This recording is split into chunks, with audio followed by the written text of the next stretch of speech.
ஒரு பெரிய காட்டில் குமரன் என்ற குண்டு யானை வாழ்ந்து வந்தது. அவன் ரொம்ப பெரியவன், ஆனா கொஞ்சம் அதிக அகம்பாவம். ஒரு நாள், இந்த காட்டில் என்னை விட புத்திசாலி யாரும் இல்லை என்று யானை பெருமையாக சொன்னது. அப்போது அங்கே ஒரு சின்ன எலி மின்னு வந்தது. மின்னு சொன்னது, பெரிசா இருந்தா தான் புத்திசாலின்னு அர்த்தமா? யானை சிரித்தது, நீ ரொம்ப சின்னவன், நீ என்னை என்ன செய்ய முடியும்? அந்த நேரத்தில் யானை தவறி ஒரு வலைக்குள் சிக்கிக்கொண்டது. யானை எவ்வளவு முயன்றும் வெளியே வர முடியவில்லை. அப்போ சின்ன எலி மின்னு தன் கூர்மையான பற்களால் வலையை கடித்து யானையை விடுவித்தது. யானை வெட்கப்பட்டு சொன்னது, மின்னு அளவு முக்கியம் இல்லை, உதவும் மனசு தான் முக்கியம். அதற்கு பிறகு யானை எல்லா விலங்குகளையும் மரியாதையுடன் நடத்தியது. ஒரு அடர்ந்த காட்டில் காளி என்ற ஒரு பெரிய கொரில்லா வாழ்ந்து வந்தது. அது பார்ப்பதற்கு பயங்கரமாக இருந்தாலும் மனதுக்குள் மிகவும் நல்லது.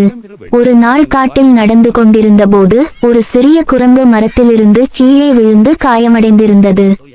மற்ற விலங்குகள் பயந்து அதை விட்டு விலகின.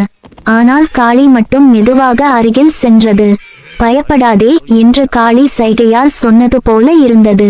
அது அந்த குரங்கை கையில் தூக்கி அருகில் இருந்த நீரூற்றிற்கு கொண்டு போய் தண்ணீர் குடிக்க வைத்தது. பிறகு இலைகளை வைத்து காயத்தை மூடியது. சில நாட்கள் அந்த குரங்கை பாதுகாப்பாக கவனித்தது. சில நாட்களில் குரங்கு குணமடைந்து மீண்டும் மரங்களில் தாவத் தொடங்கியது. அதன் பிறகு அந்த குரங்கு தினமும் காளிக்கு பழங்களை கொண்டு வந்து கொடுத்தது. மற்ற விலங்குகள் இதை பார்த்து புரிந்து கொண்டன. உடல் வலிமையை காட்டிலும் மன வலிமையே சிறந்தது என்று. ஒரு காலத்தில் பார்வதி தேவி தனியாக இருக்கும்போது மண்ணால் ஒரு அழகான குழந்தையை உருவாக்கினாள். அதில் உயிர் ஊதி, நீ என் மகன், நான் குளிக்கச் செல்லும் போது யாரையும் உள்ளே அனுமதிக்க கூடாது என்று சொல்லி கதவை காவல் காக்க வைத்தாள். அந்த நேரத்தில் சிவபெருமான் வந்தார். குழந்தை அவரை உள்ளே அனுமதிக்கவில்லை. கோபம் கொண்ட சிவபெருமான் அந்த குழந்தையின் தலையை வெட்டினார். குளித்துவிட்டு வந்த பார்வதி இதை கண்டு மிகவும் துயரப்பட்டாள். உடனே சிவபெருமான் தன் தவறை உணர்ந்து, எதிரே முதலில் காணும் உயிரின் தலையை கொண்டு வந்து இக்குழந்தைக்கு பொருத்துங்கள் என்று சொல்லினார். அவர்கள் முதலில் கண்டது யானை. யானையின் தலையை கொண்டு வந்து குழந்தைக்கு பொருத்தினர். அந்த குழந்தை உயிர் பெற்றது. அதுவே விநாயகர். சிவபெருமான் விநாயகரை ஆசீர்வதித்து, எந்த நல்ல காரியமும் நீ நினைவு கூறாமல் தொடங்க கூடாது, நீ முதலில் வணங்கப்படுவாய் என்றார்.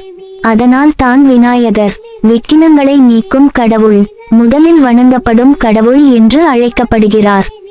ஒரு கிராமத்தின் அருகில் ஒரு நரி வசித்து வந்தது. ஒரு இரவு அது உணவு தேடி வெளியே வந்தது.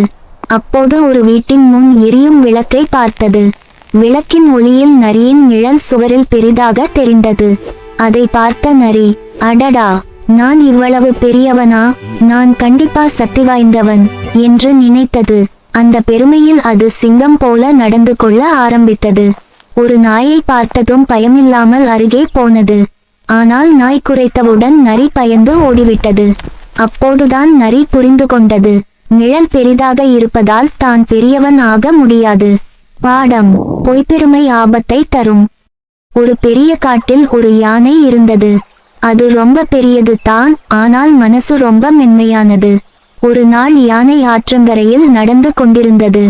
அப்போ ஒரு சின்ன முயல் கல்லுக்கு நடுவில் சிக்கி அழுது கொண்டிருந்தது. யானை மெதுவா அருகில் போனது. தன் தும்பிக்கையால் அந்த கல்லை மெதுவா தள்ளி முயலை விடுவித்தது. முயல் சந்தோஷமா ஓடி போனது. யானை சிரிச்சுக்கிட்டு தன் வழியில போனது. சில நாள்களுக்கு பிறகு காட்டில் பெரிய மழை பெய்தது. ஆறு பெருசா ஓட ஆரம்பிச்சது. யானைக்கு வழி தெரியாம நின்றது. அப்போ அந்த சின்ன முயல் வந்தது. உயரமான பாதுகாப்பான பாதையை யானைக்கு காட்டியது. யானை பாதுகாப்பா வெளியே வந்தது. யானை அப்போ புரிஞ்சுக்கிட்டது, நாம் செய்த சின்ன உதவியும் நாம் ஆபத்தில் உள்ள நேரத்தில் மிகப்பெரிய உதவியாக திரும்ப வரும். ஒரு நாள் காலை கைலாசத்தில் விநாயகர் தூங்கி எழுந்தார். அன்று அவருக்கு ரொம்ப சந்தோஷமான மனநிலை. ஏனென்றால் பார்வதி அம்மா நேற்று இரவு நிறைய மோதகங்கள் செய்து வைத்திருந்தார். விநாயகர் சமையலறைக்கு போனார். மோதகம் வைத்திருந்த பெட்டியை திறந்து பார்த்தார். ஆனால் அதில் சில மோதகங்கள் மட்டும் தான் இருந்தது. ஐயோ, நேத்து பெட்டி முழுக்க இருந்ததே அவர் ஆச்சரியப்பட்டார். வீட்டில எல்லா இடத்திலும் தேடினார். மேசை கீழே, ஜன்னல் பக்கத்தில, பூஜை அறையில கூட பார்த்தார். ஆனா மோதகங்கள் கிடைக்கவே இல்ல. அப்போ அவர் தோட்டத்துக்கு போனார். அங்கே மூஷிகன் ஒரு மரத்தடியில் உட்கார்ந்து சந்தோஷமா இருந்தது. அதன் கையில் மோதகம் சின்ன சின்ன துண்டுகளா இருந்தது. விநாயகர் முதல்ல சிரிச்சார். பிறகு மெதுவா மூஷிகன் பக்கம் போனார்.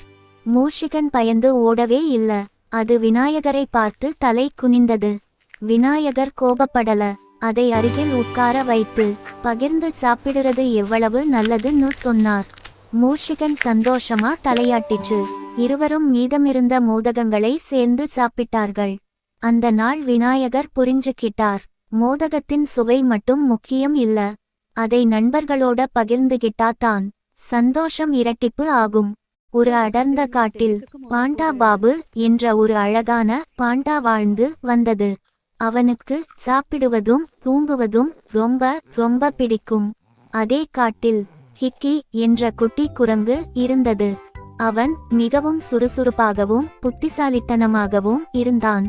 ஒரு நாள் அந்த காட்டில் பழத் திருவிழா நடந்தது. யார் அதிக பழங்களை சேகரிக்கிறார்களோ அவர்களுக்கு பெரிய பரிசு வழங்கப்படும் என அறிவிக்கப்பட்டது. நான் மெதுவாக இருந்தாலும் பழம் நிறைய சாப்பிட்டாலே வெற்றி என் கையில்தான் என்று பாண்டா பாபு சொன்னான். ஆனால் கிக்கி சிரித்துக்கொண்டே, வேகமும் புத்தியும் இருந்தால் தான் வெற்றி கிடைக்கும் என்று உற்சாகத்தில் கூறினான். திருவிழா ஆரம்பமானது. கிக்கி மரம் மரமாக தாவி வேகமாக பழங்களை சேகரித்தான். ஆனால் பாண்டா பாபு என்ன செய்தான் தெரியுமா? ஒரு மரத்தடியில் உட்கார்ந்து பழங்களை சாப்பிட்டு சின்ன தூக்கம் போட்டு விட்டான். சிறிது நேரம் கழித்து கிக்கி வெற்றி பெற்றாள். சிறிது நேரத்தில் பாண்டா பாபு கண் விழித்தான். போட்டி முடிந்து விட்டதை எண்ணி பாண்டா பாபு மிகவும் வருத்தப்பட்டான். அவன் சொன்னான், இனிமேல் நான் சோம்பேறியாக இருக்க மாட்டேன் என்று. குழந்தைகளே, இந்த கதையின் நீதி என்ன தெரியுமா? சோம்பல் வெற்றியை இழக்கச் செய்யும், முயற்சி வெற்றியை தரும்.